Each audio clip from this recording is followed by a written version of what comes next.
think the Fed is making some mistakes that increases the possibility of a recession.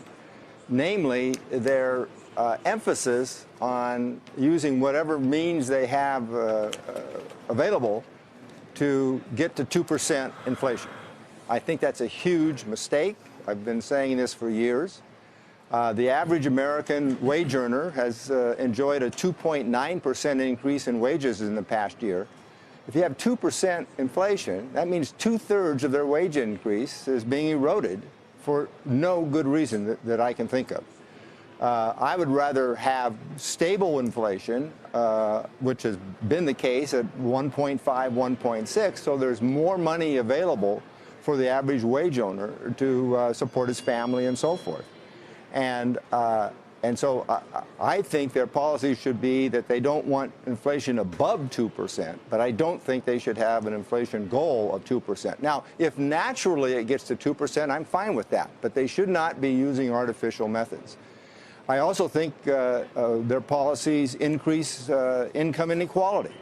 One, because the inflation erodes 2% of their increases, but also because of low interest rates forever. The average American doesn't enjoy stock market returns and stock market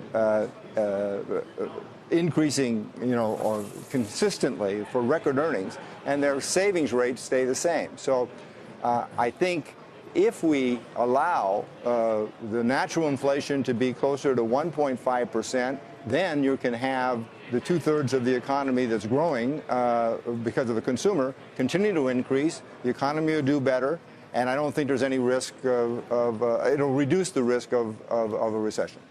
Right. Obviously, there's a bunch of political factors at play as well. One theory going into the meeting or the decision this afternoon is that to get some cover on that front, maybe they let QT expire a little bit early, maybe June, something like that. What do you think? Well, I think they should allow the $3.9 trillion to run off in a normal fashion. That's fairly slow for many reasons, but one of them is, let's assume we do go into a recession. If you already have $3.9 trillion on the books, and if you really believe QE helps, which I don't, but they do, are we going to go to $7 trillion or $8 trillion? Again, I just don't understand what they're thinking.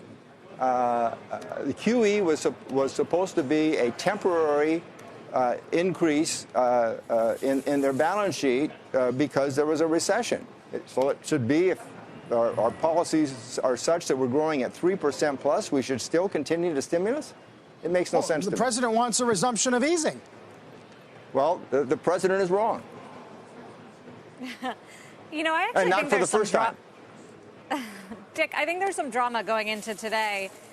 As much as the Fed is communicative and open, and we get a news conference every single meeting, and there are a million interviews of regional Fed presidents, we have no idea what the Fed's next move is going to be. The market is increasingly pricing in a cut, and economists are increasingly saying there's more of a risk for a rate hike, including Goldman Sachs just this morning.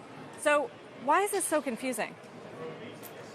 Well, I think it's confusing because you do have the president talking, and there is a difference of opinion of the probability of recession. But if indeed we can grow the economy at 3% or more, around 3%, which I believe we can, then I think there's a greater probability that sometime in the next year there is an increase in the rate, which is fine. I mean, again, it's still all-time lows for a long period of time.